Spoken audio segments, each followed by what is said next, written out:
अस्सलाम वालेकुम, मैं हूं अलीना शिगरी। आज़ादी के 79 साल बाद भी अवाम मुंतज़िर हैं कि हर साल हुक्मरानों की जानिब से किए जाने वाले वादे और दिखाए जाने वाले अज़ाइम अमली नताइज में कब बदलेंगे। अवाम कहती है कि तरक्की खुशहाली के वादे बाद में पूरे कर लें, मगर महंगाई, बेरोजगारी, सेहत और तालीम जैसी बुनियादी ज़रूरियात को पहले पूरा कर लें। अवाम ख्वाब देखते हैं कि ताकतवर और कमज़ोर के लिए इंसाफ की राहदारियाँ एक जितनी कुशादा हों। वो चाहते हैं कि गवर्नेंस का महवर अवाम हो। अवाम की ख्वाहिश है कि अवाम को रिलीफ देना हुक्मरानों की अव्वलीन तरजीह हो। लेकिन अवाम एक चीज़ का ना ख्वाब देखते हैं, ना चाहते हैं और ना ही ख्वाहिश रखते हैं, और वो है मुल्क में हैजान की कैफियत, अदम इस्तेहकाम, बिलखुसूस सियासी अदम इस्तेहकाम, जो हर तबके के लिए नुकसानदेह साबित होता है। कारोबार से लेकर माशरती तकसीम तक का जिम्मेदार सियासी अदम इस्तेहकाम है। एक तरफ पाकिस्तान तहरीक इंसाफ की कॉल और दूसरी तरफ वजीर मनसूबाबंदी एहसन इकबाल साहब का ये कहना कि पाकिस्तान धरनों और हैजान की कैफियत का मुतहम्मिल नहीं हो सकता। हम मुज़ाकरात के लिए तैयार हैं, हर चीज़ को बातचीत के जरिए तय किया जा सकता है और यही सियासतदान की कामयाबी है। यहाँ सवाल ऑपोजिशन से ज़्यादा हुकूमत से करना बनता है। सवाल ये है कि 79 साल बाद भी हम इन तमाम मसाइल का सामना क्यों कर रहे हैं। हालात में बेहतरी कैसे आएगी और पाकिस्तान का मुस्तकबिल किस सिमत जा रहा है। क्या ऑपोजिशन को मुज़ाकरात के लिए इंगेज किया जाएगा या उनको सड़कों पर आने के लिए मजबूर किया जाएगा। और इसी के साथ ही हमें ज्वाइन कर रहे हैं साबिक गवर्नर सिंध और सीनियर सियासतदान मोहम्मद ज़ुबैर साहब। ज़ुबैर साहब अस्सलाम वालेकुम, वेलकम टू द शो। और हमारे साथ पैनल में मौजूद हैं सीनियर सहाफ़ी तज्ज़ियाकार अतहर काज़मी साहब और सीनियर सहाफ़ी तज्ज़ियाकार मुनीर फारूक साहब। आप दोनों का भी बहुत बहुत शुक्रिया। ज़ुबैर साहब, गुफ्तगू का आगाज़ आपसे। ये जो मैंने पूरा एक आपको दिखाया, ये जो सारे एंगल्स हम इस वक्त जो विटनेस कर रहे हैं, सारी पार्टीज़ की पोजीशन इस वक्त नज़र आ रही है। किसी ने उल्टी गिनती शुरू कर दी थी वो टिकटॉक करके, और ऐसे में जहां पर पाकिस्तान तहरीक इंसाफ अब ये कॉल दे चुकी है कि मामला जो है वो 8-9 महीने से एक लिम्बो में इस वक्त हमें स्टक नज़र आ रहे हैं, तो मुलाकात नहीं होती तो फिर वो सड़कों का रुख करेंगे और उसके लिए बाकायदा खैबर से तहरीक का आगाज़ सुहेल आफरीदी साहब ने कर दिया है। क्या होता नज़र आ रहा है ज़ुबैर साहब आपको इस पूरे सिनारियो में कि जहां पर हुकूमत खुद कह रही है कि इस वक्त बातचीत के जरिए मामला को आगे बढ़ाया जाए। लेकिन सबसे पहले तो अलीना एक चीज तो बिल्कुल क्लियर है और कि this system is not working. बिल्कुल ही वो मोहसिन नकवी साहब ने तो कोलैप्स का वर्ड यूज किया था, दैट इज एक्सट्रीम। लेकिन उसके साथ उन्होंने एक अजीब सी बात की कि ये वो कहते हैं कि मैं अभी भी इस बात पर कायम हूं कि ये सिस्टम कोलैप्स कर गया, लेकिन ये 2.5 साल और चलेगा। अब बात ये है कि सबसे पहले और इम्पोर्टेंट स्टेक होल्डर पाकिस्तान के अवाम है कि पाकिस्तान के अवाम 2.5 साल तक एक कोलैप्स सिस्टम में रहे हैं और they will further continue to live in a system जो कि कंप्लीटली कोलैप्स करके अब कॉल मोहसिन नकवी के उसका मतलब ये है कि डिलीवर नहीं कर सकता। ये डिलीवर नहीं कर सकता और इसमें जाहिर सी बात है जो पीएमएलएन का भी पॉइंट ऑफ व्यू होगा और इंटरेस्ट होगा कि किसी ना किसी तरह से ये सिस्टम चलता रहे और इसको बातचीत के थ्रू, जो एहसन इकबाल कह रहे हैं बिल्कुल सही कह रहे हैं कि बातचीत के थ्रू इसको हम अपने जो इश्यूज को रिजॉल्व। बट आई थिंक जो कॉन्ट्रडिक्शंस हैं सिस्टम के अंदर विद इन द सिस्टम वो इतनी शदीद हैं, उसमें इतनी शिद्दत पैदा हो गई है, खासतौर पर आजाद कश्मीर के इलेक्शन के बाद कि कोalition पार्टनर्स की इस हद तक और इस लहजे में तो लड़ाई कभी हमने देखी नहीं थी। पहले भी तनकीद का निशाना बनाते थे और इतराजात भी होते थे पीपल्स पार्टी की तरफ से या पीएमएलएन की तरफ से, पर उसकी जो नोयत थी वो कभी इस लेवल पर नहीं आई थी जहां बिलावल को कहना पड़ा कि ये फॉर्म 47 की हुकूमत है। नस्ल दर नस्ल धांधली की पैदावार तक कह दिया जी। मतलब बिलावल वो द फर्स्ट पर्सन जिन्होंने 2018 में जब इमरान खान आए थे तो he called out the government उस वक्त कि ये उसकी धांधली की पैदावार है। हाँ। तो मेरा नहीं ख्याल है कि, और फिर कॉन्ट्रडिक्शंस जो होते हैं उसमें एक जाहिर है एक हाइब्रिड सिस्टम है और उनका जो अवाम का जो एक्सपेक्टेशन है वो तो ये है कि वो समझते हैं कि शहबाज शरीफ तो एक डमी है और डिलीवर जो करना है और एश्योर करना है डिलीवरेंस वो तो एस्टैब्लिशमेंट को करना है। तो एस्टैब्लिशमेंट उसका बोझ कब तक संभालेगी? It is impossible and that is why Mohsin Naqvi spoke what he spoke. Right. तो ये मुझे तो नहीं लगता ये सिलसिला चलता हुआ रहेगा और चलना भी नहीं चाहिए। अगर तो आपकी इतनी प्रॉब्लम्स हो गई कि डिलीवरी हैज बिकम इम्पॉसिबल और वो जो सोल्यूशन मोहसिन नकवी ने दिया था, वो तो कोई सोल्यूशन नहीं है कि प्रोविंसेस बन जाएंगे तो फिर राइट, क्या मैं हो जुबैर जाएगा। साहब आऊंगी उस तरफ, लेकिन आपने जो मोहसिन नकवी साहब की बात, और मैं ये बात अतर काजमी साहब की तरफ लेके जाऊंगी। काजिम साहब, जो जुबैर साहब ने कहा कि मोहसिन साहब ने एक ये भी बात की थी कि कोलैप्स तो कर गया लेकिन हुकूमत मुद्दत मुकम्मल करेगी, वो अगली टॉक में उन्होंने ये भी बात कह दी। सो आपको लग रहा है कि शहबाज शरीफ साहब पे वो जो प्रेशर है वो कहीं ना कहीं ईज ऑफ हो गया है? उन्होंने तो गुज़िश्ता रोज़ भी तकरीर में लैपटॉप्स के हवाले से कहा कि जी वो मशीन नहीं है उनके लिए, वो उनका मिशन है। अब वो लोग सवाल करने लगे कि भाई मिशन बगैर विजन के जो है वो किस तरह से वो आगे पाए तकमील तक लेके जा सकते हैं। सो आपको नजर आ रहा है कि ये सूरत हाल जो है वो तहरीक की तरफ जो है वो जाने से हुकूमत बचा लेगी, क्योंकि ऑलरेडी प्रेशर बहुत है, इत्तेहादी का भी प्रेशर है, मौलाना फजल रहमान साहब भी हैं, दीगर भी जो है वो मामलात अगर सड़कों का रुख करेंगे तो इस हुकूमत के लिए तो बहुत ज़्यादा मुश्किल हो जाएगी सूरत हाल। देखिए, ये जो सारा सिनारियो जिस तरह आपने पेंट किया बिल्कुल दुरुस्त आपने वजह फरमाया, लेकिन इसके पीछे एक प्रिजम्पशन ये है कि जैसे ये एक हुकूमत है और ये बड़ी एक बाख्तियार हुकूमत है और वो जो है जमहूरी अमल के जरिए आगे तहरीक को नहीं चलने देगी। जब आपने पहले भी बताया कि मोहसिन नकवी साहब ये फरमा रहे हैं कि ये सिस्टम कोलैप्स कर चुका है, तो क्या शहबाज शरीफ साहब को नहीं पता कि ये सिस्टम कोलैप्स कर चुका है?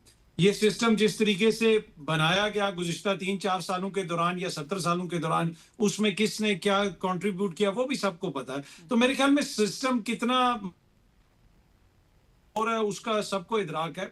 मेन क्वेश्चन ये है कि क्या ये सिस्टम ऐसे ही फिलहाल चलेगा? मुझे ये लगता है कि इसको ऐसे ही चलाना है। ये इंपॉर्टेंट चीज़ है। इसलिए कि या तो होता ना कि जो इस वक्त इक़्तिदार में बैठे होते हैं वो 2 तिहाई अक्सरियत लेके बैठे होते हैं, तो उसके ऊपर आप फिर कोई लंबी बात कर सकते हैं कि सियासी जोड़-तोड़ हो जाएगा, ये हो जाएगा, एक कोalition हुकूमत बनी, उसके ऊपर मैं नहीं कहता, मुनीब साहब नहीं कहते, जुबैर साहब नहीं कहते, खुद इनके अपने इत्तेहादी जिनके वोट से शहबाज शरीफ साहब इस वक्त हुकूमत में बैठे हैं, वो ये कहते हैं कि ये जाली हुकूमत है, ये फॉर्म 47 की हुकूमत है। बिलावल साहब कहते हैं, पीपल्स पार्टी के रहनुमा रोज ये बात करते हैं, जो इनके अपने इत्तेहादी हैं। तो फिर सबको पता है कि ये क्या मामला है। तो मुझे नहीं लगता है कि ये जो सारा मसला है तहरीक का बोझ हुकूमत पे है, किसी सियासी जोड़ तोड़ का बोझ हुकूमत पे है। हुकूमत दरअसल खुद बोझ है, किसके ऊपर है ये मुझे नहीं पता, लेकिन ये सारे मसाइल हुकूमत ने हल नहीं करने। क्या इन सारे मसाइल को हल करने की कोशिश की जा रही है? मेरे ख्याल में टैकल करने की कोशिश की जाएगी और निजाम यही चलाया जाएगा। निज़ाम यही चलाया जाएगा। मुनीब साहब, क्या सिस्टम ऐसे ही चलेगा? और फिर अगर ऐसे ही चलेगा तो उसमें पाकिस्तान तहरीक इंसाफ को स्पेस मिलेगी, वो स्पेस अपने लिए निकाल सकेगी, या स्पेस कोई नहीं होगी? देखिए, जो अभी एक सूरत हाल बताई जुबैर साहब ने, देखिए, अगर ऑब्जर्व किया जाए या उनकी जो ऑब्जर्वेशन है उससे, तो वो मेरे ख्याल में कोई डिसएग्री नहीं कर पाएगा कि हाँ, उसको देखने का जाविया शायद मुख्तलिफ हो सकता है, लेकिन जो जुबैर साहब ने कहा है वो ठीक है कि हाँ, जो ओवरऑल अगर आप देखें 70-80 सालों 75 साल से ज्यादा हो गए हैं, तो ऑलमोस्ट 79-78 ईयर्स हैं, तो इनमें सिस्टम तो वाकई वो नहीं चल रहा है या डिलीवर नहीं कर रहा, आम आदमी को उसका फायदा नहीं हो रहा। बट देखिए, हम बात आज की करते हैं। आज की हुकूमत बोझ है एस्टेब्लिशमेंट पे, बिल्कुल होगी अगर वो महसूस करें तो, लेकिन ये निजाम तो बनाई ही एस्टेब्लिशमेंट ने है और मैन्युफैक्चर्ड निजाम है। तो ऐसी सूरत हाल में क्या ये निजाम रुक गया है, या इस निजाम ने चलते चलते कोलैप्स ये ऑलरेडी कर चुका है और अब बस इसकी बाकियात बाकी हैं? मेन इशू ये है। और जो इस वक्त सूरत हाल है, मैं उसमें आपको ये सिर्फ बता सकता हूँ खबर की बुनियाद पर, कि इस हुकूमत को आज की तारीख तक हुकूमत एस्टेब्लिशमेंट बोझ तस्वर नहीं कर रही, और उनके मुताबिक इस निजाम ने 2022 से लेकर अब तक डिलीवर किया है। उसकी स्पीड ऊपर नीचे हो सकती है, उसकी रेशो ऊपर नीचे हो सकती है, लेकिन उसने डिलीवर किया है। तो पहले तो ये मैं आपको, इसमें मेरा ओपिनियन फर्क हो सकता है जुबैर साहब का, अतर काज़मी साहब का, कि इन्होंने डिलीवर नहीं किया, लेकिन ओवरऑल जो है वो मैंने आपको बता दिया। नंबर 2 ये बात है कि जहां तक बात है तहरीक की, देखिए 2 इश्यूज हैं जो मैं खबर की बुनियाद पर दोबारा आपको अर्ज करूंगा। कि एक तो ये है कि शायद अगर ये वाकई तहरीक इतनी ग्राउंड स्पेल हो जाता है और ये वाकई कोई खैबर पख्तूनख्वा को चोक कर दिया जाता है, तो फिर शायद हुकूमत एक कॉन्स्टिट्यूशनल मेजर उठाएगी। वो कोशिश करेंगे कि इमरजेंसी प्रोविजन को इन्वोक करेगी, बिकॉज उनके ख्याल में ये एक बड़ा राइप केस होगा और माहौल होगा कि जिसमें आप वफाक इन्वोक करें। और ऑब्वियसली वो प्रेसिडेंट की एस्टिमेशन पे होता है कि जी अगर आप इमरजेंसी प्रोविजन, जिसे हम आम फहम जुबान में गवर्नर्स रूल कहते हैं, वो लगाएं, वो परमानेंट सोल्यूशन नहीं है, डेस्परेट मेजर होगा। लेकिन अगर आपने एक धचका देना है तहरीक इंसाफ को, दूसरी बात जो समझ आ रही है वो ये है कि जो काइनेटिक ऑप्शन है तहरीक को रोकने का, वो भी अभी तक अपने लिए मौजूद है और वो भी कहीं इधर उधर नहीं जा रहा, वो भी मौजूद है। लिहाजा जो इस वक्त मुझे सूरत हाल लग रही है वो यही है कि ये निज़ाम ऐसे ही चलेगा और पाकिस्तान तहरीक इंसाफ का उसके अंदर कोई अभी हमें शेयर उस तरह से नजर नहीं आ रहा। तो ये दूसरे साइड की तरफ से आप अपने जो खबर है आपकी आप वो बता रहे हैं, लेकिन जो हुकूमती ये जो हामिद मीर साहब कह रहे हैं कि हुकूमती वुज़रा अब ये समझ रहे हैं कि तहरीक इंसाफ को अगर लॉन्ग मार्च करती तो वो इंस्टेबिलिटी जो है उससे पैदा हो सकती है, तो इसलिए इनको इंगेज करो। सो कहीं ना कहीं कुछ राह हमवार होती भी नजर आ सकती है मुलाकात के लिए। सो आपको लग रहा है कि हुकूमती एंड से ये चीज़ होगी, ये सोच मौजूद? देखिए, पहले तो उसूली बात है ना कि मुलाकात क्यों ना हो, मुलाकात तो होनी चाहिए। हाँ। इलाज भी होना चाहिए, हॉस्पिटल भी जाना चाहिए। इसमें तो मुझे समझ नहीं आती कि ये क्या लॉजिक है, लेकिन चले। जहां तक बात हुकूमती वुज़रा की है तो निहायत माजरत से देखिए, जो स्टेटमेंट्स टॉक शोज के अंदर दी जाती हैं, जितने भी मोअज़्ज़ज़ मेंबरान कौमी असेंबली हैं या मिनिस्टर साहिबान हैं, वो बस टॉक शो की हद तक ही होती हैं। और जो गवर्नमेंट या प्राइम मिनिस्टर साहब ऑफर करते हैं वो बस ठीक है, वो कुछ शो के स्टेटमेंट्स होती है, दे दी जाती हैं। उनको इतना सीरियसली नहीं लेना चाहिए। जिस तरह आप देखें ना कि नदीम गोंदल साहब आकर कह दें कि जी हमारे राब्ते खत्म हो गए। माजरत के साथ मैं नदीम गोंदल साहब की बात को सीरियस नहीं लूंगा ना। मैं इवन बिलावल साहब जब कहेंगे जी नदीम अफजल चांद साहब की बात को मैं उतना सीरियसली नहीं लूंगा। इवन बिलावल साहब अगर कुछ फरमाएंगे तो मैं सोचूंगा जरूर। नहीं, लेकिन बिलावल साहब ने तो उल्टी गिनती शुरू हो गई है ये तक कह दिया था, तो लोगों ने कहा वो सीरियसली लोगों ने नहीं लिया कि ये गिनती भी, वो राना साहब ने भी कहा कि गिनती सीधी हो जाएगी। फिर बजायर तो ऐवान सदर की आपको लास्ट अभी तकरीब में भी देख रहे होंगे आपके जो चेहरों के एक्सप्रेशन। और इसी के साथ ही वक्त हुआ एक ब्रेक का। हमारे साथ वेलकम बैक। डिस्कशन को आगे बढ़ाते हैं। जुबैर साहब, मुनीब साहब जिस तरह कह रहे हैं कि एस्टैब्लिशमेंट इस हुकूमत को एज ऑफ नाउ बोझ नहीं समझ रही है, डिलीवरी पे बात हो सकती है। नकवी साहब का तो आपने ही हवाला दे दिया कि कोलैप्स होने की ये बात भी कर दी गई है, लेकिन बोझ नहीं है ये हुकूमत। मैं हैरान हूँगा कि अगर ऐसी बात है। It is all about delivery. हुकूमत होती किस लिए है? अगर डिलीवरी नहीं है और हो भी नहीं सकती है अगले 10 साल भी, बकौल Mohsin Naqvi who represents the establishment, I am sorry that is the way I take it. अगर वो रिप्रेजेंट करते हैं एस्टैब्लिशमेंट का व्यू पॉइंट और वो कहते हैं डिलीवरी हो भी नहीं सकती है इस तरह से, तो फिर ये तो बड़ा जुल्म ज्यादती है कि जी ये चलता रहेगा। बस चलता रहेगा किसके लिए? हाँ, अगर आप कह रहे हैं कि हुक्मरानों के लिए चलता रहेगा तो ठीक है, सकता है। और ये भी हो सकता है कि 5 साल, अगले 2.5 साल के आदमी 6 साल 5 7 साल और चलता रहे। But is it fair? क्या निजाम को, मेरा ख्याल है हमारा एज एन एनालिस्ट हमारा रोल ये भी है कि हम सिर्फ ये ना बताएं कि सोच क्या है, हमें अपनी सोच भी तो बतानी चाहिए। क्या ये चलना चाहिए? But that is the key question that I like to hear from Muneeb कि भाई क्या ये चलना चाहिए? डिलीवरी में आगे पीछे नहीं। Collapse is the strongest word and till to date he has not taken back those words. बिल्कुल सही है जी। मैं Muneeb wants to respond to this. Muneeb साहब जी, क्या ऐसे चलना चाहिए? जुबैर साहब पूछ रहे हैं। जुबैर साहब को मैं अर्ज करूंगा, मेरे नजदीक तो ये निजाम ऐसे बनना भी नहीं चाहिए था ना। मेरे नजदीक तो मैंडेट जिसका है उसको मिलना चाहिए। मेरे नजदीक तो किसी की हुकूमत ना इंटरवेंशन से, ना अदालतों से ना जानी चाहिए, ना आनी चाहिए। मेरे लिए तो सब बुनियादी बात वो है ना, that is the bed rock या फाउंडेशन आप कह सकते हैं किसी आर्गुमेंट का। दूसरी बात ये है, देखिए कि जो मोहसिन नकवी साहब ने फरमाया है, एक तो उनके एड्रेसी शहबाज शरीफ साहब नहीं थे। जहां पर भी एड्रेस किया गया वहां पर भी कोई ऐसी सेंस ऑफ अर्जेंसी नहीं है। जितनी भी बातें हमारे चंद दोस्तों ने कही कि जी कोई टाइमलाइन दे दी है या कोई मीटिंग हुई है उसमें टाइम मांगा गया, ना ही ऐसी कोई मीटिंग हुई है, ना ही ऐसी कोई टाइमलाइन है। ये भी मैं आपको खबर दे रहा हूँ। तीसरी बात जो मोहसिन नकवी साहब ने फरमाया है उसकी वो काफी हद तक वजाहत दे चुके हैं। We can not expect him to come up again on television screen and saying कि जी वो मेरे से गलती हो गई थी। उन्होंने ऐसी जो बात की वो थोड़ा सा, मैं आपको ये एक मोहतात अंदाजे से कह सकता हूँ कि थोड़े से वो कैरिड अवे हो गए थे।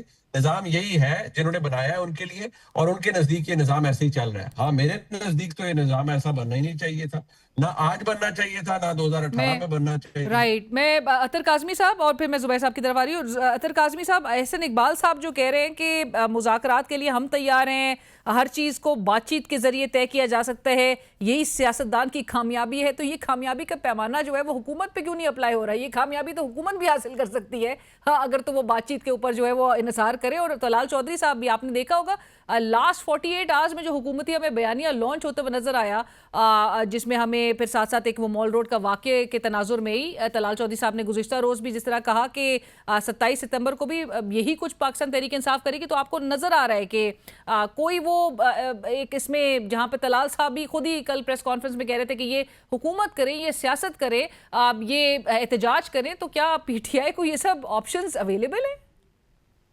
देखिए बिल्कुल अवेलेबल हैं जी, सारे ऑप्शंस उनको अवेलेबल हैं। अब तो अकबर एस बाबर साहब को इमरान खान साहब ने पैगाम भी भिजवा दिया है, तो मुझे तो नई उम्मीद नजर आ रही है। मेरे ख्याल में अकबर एस बाबर जो है वो पार्टी को इकट्ठा भी कर लेंगे और पार्टी की सियासत भी हो जाएगी, बातचीत भी हो जाएगी और सारा सिस्टम बिल्कुल ठीक हो जाएगा। मुनीब साहब क्या कह रहे हैं, मैं तो उस पर बिल्कुल यकीन नहीं करता। जुबैर साहब जो कह रहे हैं मेरे लिए काबिल एहतराम है, लेकिन आज तक कभी इनको किसी यूथ या एआई कॉन्फ्रेंस पे बतौर गवर्नर भेजा गया है अमेरिका? क्यों हम इनकी बात को संजीदगी से लें? तो मेरे ख्याल में जो हुकूमत कह रही है, जो तलाल साहब कह रहे हैं, जो मोहसिन नकवी साहब कह रहे हैं, वो बिल्कुल ठीक है और मैं अपने दोनों दोस्तों से बिल्कुल एग्री नहीं। जुबैर साहब, 2014 में मुझे क्लियरली याद है कि जब मैं आप उस वक्त नून लीग का हिस्सा थे और एहतजाज के हवाले से वही सिनारियो नजर आ रहा था इस्लामाबाद में सड़कों पर जो है वो पाकिस्तान तहरीक इंसाफ ताहिरुल कादरी साहब के वैसे मैं एक बात कहूँ, जुबैर साहब को कोई क्यों भेजेगा? जुबैर साहब कोई पढ़े लिखे आदमी तो थोड़े ही हैं, वो कोई दुनिया से बाहर, उन्होंने थोड़ा कोई माइक्रोसॉफ्ट या किसी बड़ी कंपनी में काम किया होगा। वो गवर्नर साहब ने किया होगा, उन्होंने एआई के समिट में उन्हें भेज दिया है। गवर्नर साहब को ज्यादा पता होगा, जुबैर साहब को थोड़ी पता। जुबैर साहब जरा रिस्पॉन्ड करें आप इस पे। लेकिन मेरा सवाल जो आपसे है वो 2014 का मैं हवाला दे रही थी कि 2014 में आई स्टिल रिमेंबर कि आपसे जब हम सवाल करते थे, आप उस वक्त नून लीग का हिस्सा थे और यही इस्लामाबाद में सड़कों पर एहतजाज, हमें धरना, एक तवील धरना नजर आता था, तो आपने उस वक्त, मुझे याद है कि आप कहते थे कि इन्वेस्टर कॉन्फिडेंस जो है वो मुतासिर हो रहा है। सो अब आपको लगता है जुबैर साहब कि अल्टीमेटली अगर इवेंचुअली हमें चीजें एहतजाज की तरफ जाते हुए नजर आए तो will that be the right approach? Investor confidence तो जाहिर सी बात है, 2014 में मैं तो उस वक्त प्राइवेटाइजेशन मिनिस्टर था, मुझे तो डायरेक्टली उससे ताल्लुक था। तो जाहिर है जब कोई गोरा आ नहीं सकता था इस्लामाबाद में, पूरा का पूरा आपको पता है कॉन्स्टिट्यूशन एवेन्यू पर धरना था, तो इन्वेस्टमेंट तो बात की बात थी। इन्वेस्टर कॉन्फिडेंस तो धरनों के बगैर या एहतजाज के बगैर भी नहीं है ना। अभी देखे ना, मसला ये हुआ है इस दफा बिल्कुल डिफरेंट है कि इस दफा आपने जुडिशरी को भी बंद कर दिया। बिल्कुल बिल्कुल वो वाली जुडिशरी जो हमने 2008 के बाद देखी थी, 2022, 23, 24 तक, वो बिल्कुल भी नहीं है। हुकूमत की पकड़ दकड़ नहीं है, हर हुकूमत का फैसला वो जैसे हुकूमत चाहती है वैसे फैसला होता है। ना कोई स्ट्रीट मूवमेंट है, ना कोई एहतजाज हो रहा है, कुछ भी नहीं हो रहा ना। मीडिया का भी तकरीबन दबा दिया गया है, ऑपोजिशन को बिल्कुल खुट्टे लाइन लगा दिया गया है। उस सब के बावजूद भी बिल्कुल साइलेंस है ना। आज से कोई 3000 साल बीसी में किसी ने कहा था कि silence does not means all is well, और वो खतरनाक चीज होती है।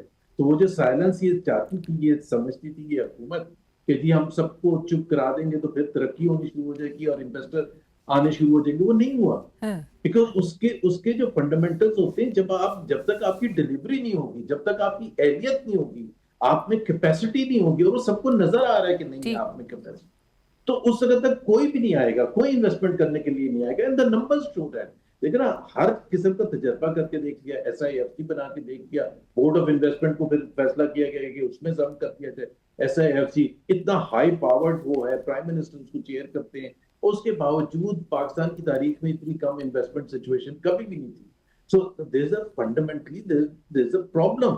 Forget about People's Party, forget about PTI, और एक मैं सिर्फ PTI के हवाले से बात करूंगा।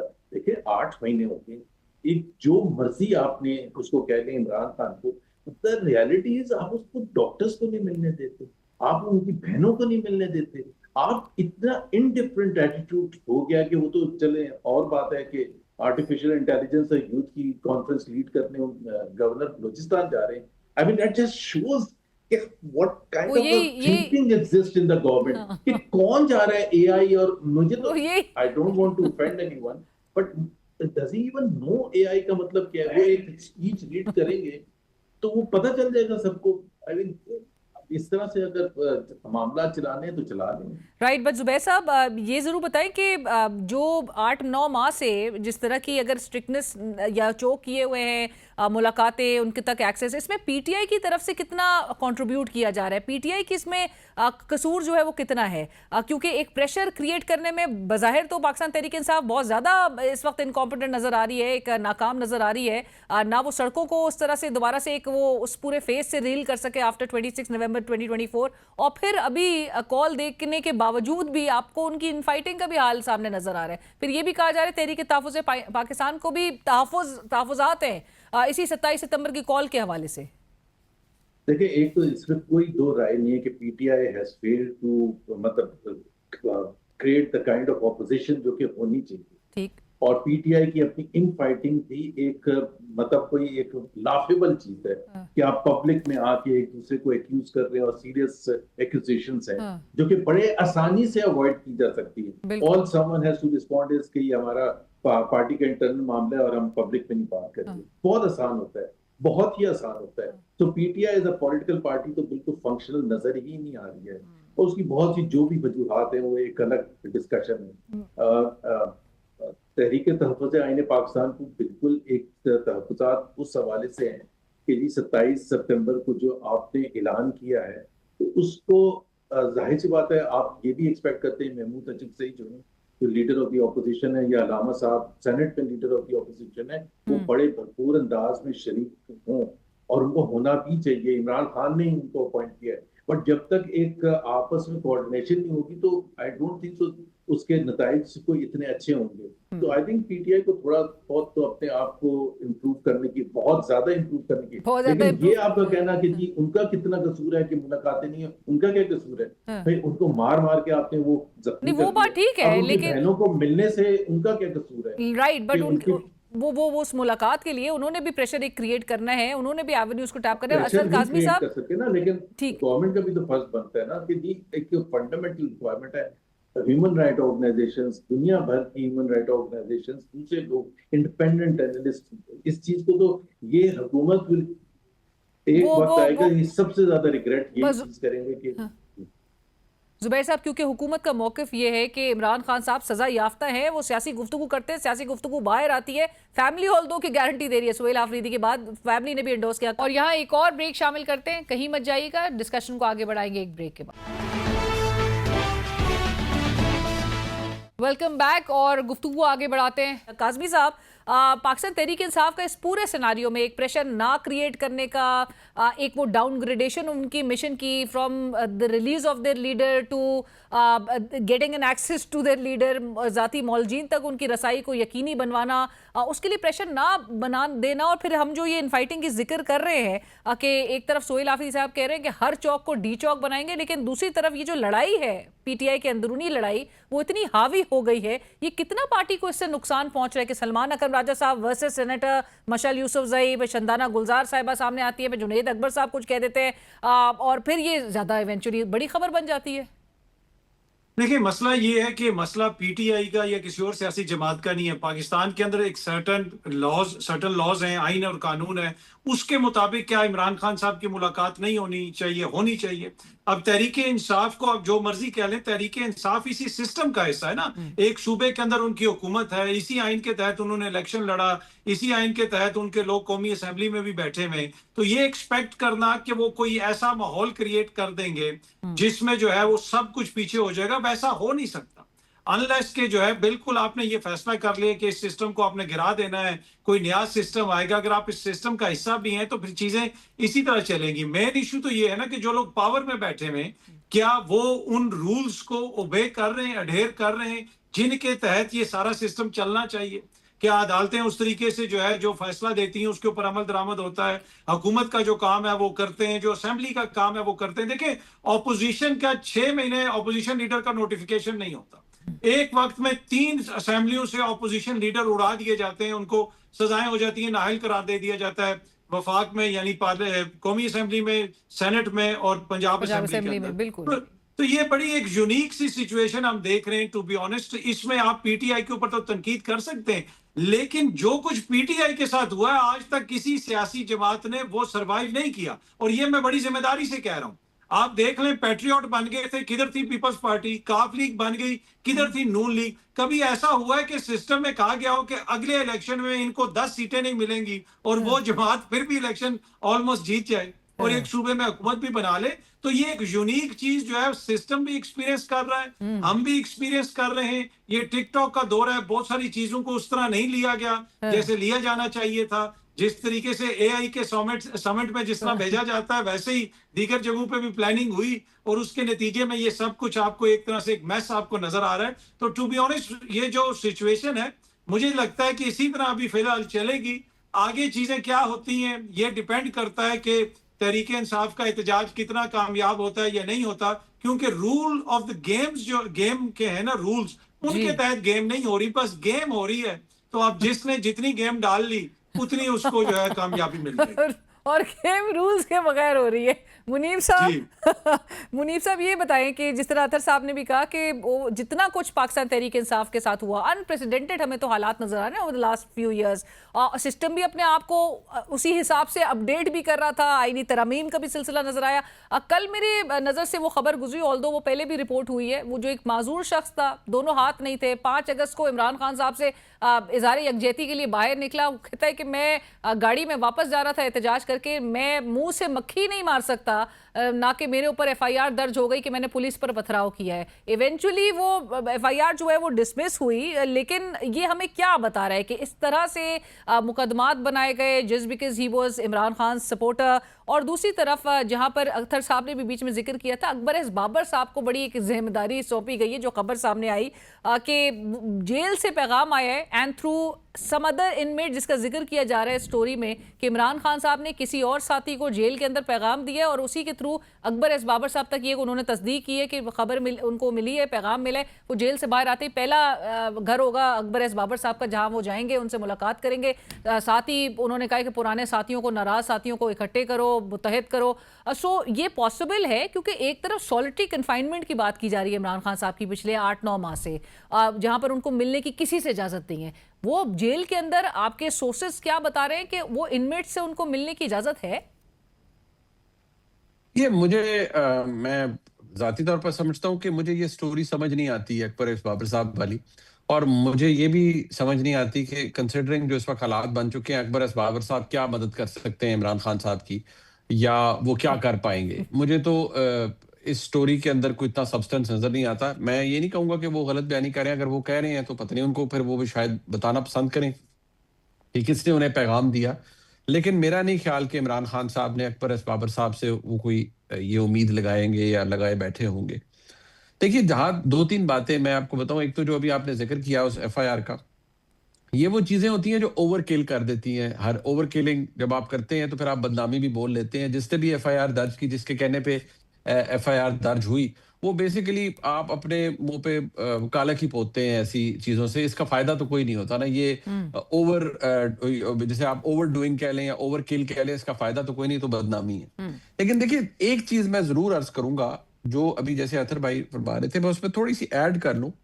देखिए, 2024 के इंतखाबात के अंदर जितना मसाला रखना था वो रखा गया, वो काफी तेज मसाला था, लेकिन अभी कसर छोड़ दी गई।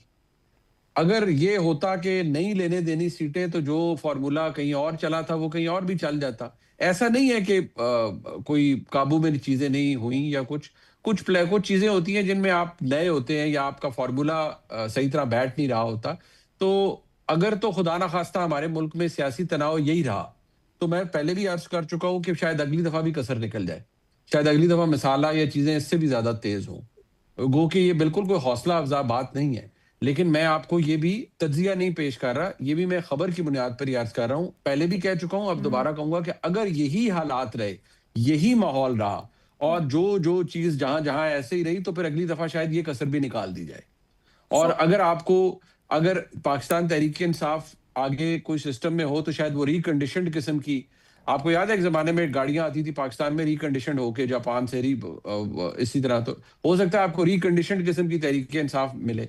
लेकिन अगर इनकलाब आ जाता है, ग्राउंड स्वेल हो जाता है और वो अपने साथ सब कुछ बहा के ले जाता है, तो फिर तो सारी प्लानिंग धरी की धरी रह जाएगी। लेकिन अगर इनकलाब नहीं आता और एक और फ्लॉप एहतजाज पाकिस्तान तहरीक इंसाफ के जिम्मे हो जाता है, तो फिर इसके बाद व्हाट नेक्स्ट? सोहेल आफरीदी साहब तो इस वक्त पोस्टर बॉय हैं पाकिस्तान तहरीक इंसाफ के लिए। अगर बदकिस्मती से उनका भी किस्मत उनकी यावरी नहीं करती और वो रसाई भी हासिल नहीं कर पाते खान साहब तक, तो फिर क्या होगा? नहीं, अब वो वैसे बहरहाल 20 लाख नौजवान लेकर आने की वो कह रहे हैं, इतना 20 लाख से भी ज्यादा हो सकता है कि उनके भी कंट्रोल में चीजें ना हो। अतर साहब ने तो उनका इंटरव्यू भी किया है, वो बड़े कोई डिटर्मिन्ड साउंड कर रहे हैं। क्यों अतर साहब ये लेकर आ सकेंगे वो एक जो रेवोल्यूशन की बात करी जा रही है? वरना राणा साहब कह रहे हैं कि अगले 1 साल तक फिर इनको उसी तनख्वाह पे काम करना पड़ेगा। ये लास्ट इनके लिए डू एंड डाई वाली सिचुएशन है। देखिए, ये तो अब डिपेंड करता है कि उस दिन कितने लोग उनके साथ आते हैं, लेकिन मुझे नहीं लगता कि वो इतनी जल्दी इस्लामाबाद आएंगे। अगर 27 तारीख को भी मार्च होता है, तो अगर कोई ये समझ रहा है कि 28 तारीख को डी चौक पे सोहेल अफरीदी साहब खड़े होंगे, मुझे वैसा होता हुआ नजर नहीं आ रहा, टू बी ऑनेस्ट। देखिए, ये तारीख में कुछ लोग कुछ चीजों को जो ना इग्नोर कर रहे हैं। इस तारीख के ऊपर तनकीद तो बहुत ज्यादा हो रही है, लेकिन अगर आप इस वक्त देखें कि इस वक्त निजाम में प्रेशर किसके ऊपर है। पहली दफा हमने महसूस किया कि मोहसिन नकवी साहब के बयान के बाद और फिर जो सूबों की बहस चल रही है, इस वक्त दबाव हुकूमत के ऊपर है। और ये जो सारा मामला है सूबों वाला, ये आप यकीन करें कि सितंबर के एंड तक जो है ना, इसकी टेंशन या तो रिजॉल्व हो चुकी होगी या वो अपने पीक पे होगी।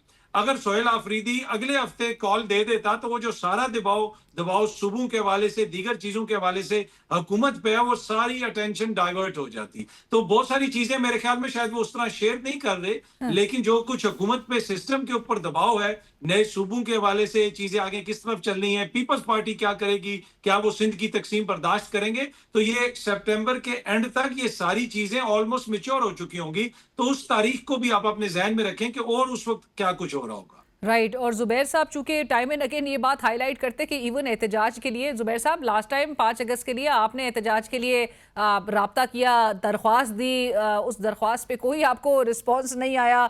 सो एहतजाज का तो इस मुल्क में आलम यह है। अभी मुनीब साहब भी कह रहे थे अगर सिस्टम इसी तरह से यही हाल रहा, इसी तरह से चलेगा, तो फिर अगले इलेक्शंस में जो 2024 में हुआ उससे ज्यादा मसाला होगा। मैं मुनीब साहब की बात से एग्री करता हूँ, लेकिन मुनीब साहब की बात से एक चीज में डिसएग्री करता हूँ।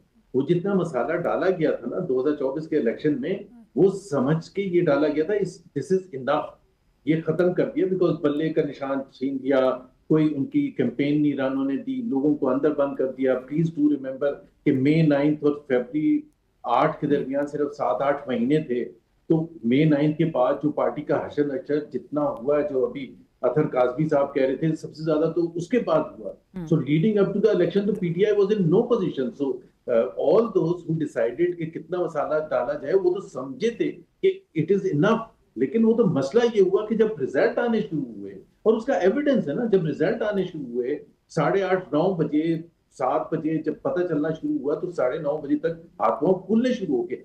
दैट इज वाई फॉर्म 47 का इतना बुरे तरीके से इस्तेमाल किया गया था कि जी आपने वो जो फॉर्म 47 है जो अपलोड हुआ है इलेक्शन कमीशन में, कि जहां 1 था उसको 1 को 4 कर दिया, 100 के आगे एक और 0 लगा दिया, ओवर राइटिंग रिपीटेडली हर फॉर्म 47 में 45 में ओवर राइटिंग हुई है।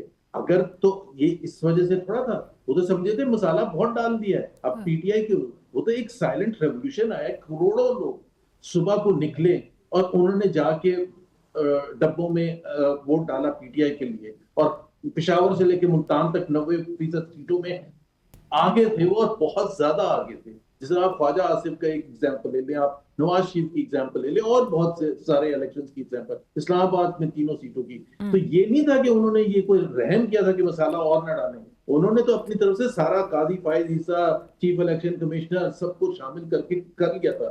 हाँ, अब जो तजर्बा है फरवरी 2024 के इलेक्शन में, अब अगर होगा तो अब तो वो ऐसा करेंगे कि उसको बिल्कुल ऐसा करेंगे, सील करेंगे कि फॉर्म 47 की जरूरत ही ना उस तरह से। क्योंकि निजाम भी तो, लाइक आई सेड जुबैर साहब, अपने आप को निजाम ने भी तो अपडेट किया है, तरामीम भी तो फिर हमें इस पूरे अरसे में नजर आई हैं। सो निजाम भी हमें अपडेटेड नजर आ रहे हैं। बट काजमी साहब, मुझे फाइनल कमेंट्स चाहिए। फॉर्म 47 के एक दूसरे के ऊपर इतने बड़े बड़े जो इल्जामात आयद किए गए आज़ाद कश्मीर के इलेक्शंस में, उल्टी गिनती शुरू हो चुकी है, ये भी बिलावल साहब ने कह दिया। सो सब कुछ इत्तेहादियों के दरमियान जो है, आपको लग रहा है कि सीधा हो गया, या आपने जिस तरह से कहा था कि 27 सितंबर से पहले और ये ओवरऑल सितंबर के एंड तक हमें चीज़ें, कुछ माहौल तब्दील होता भी दिखाई दे सकता है?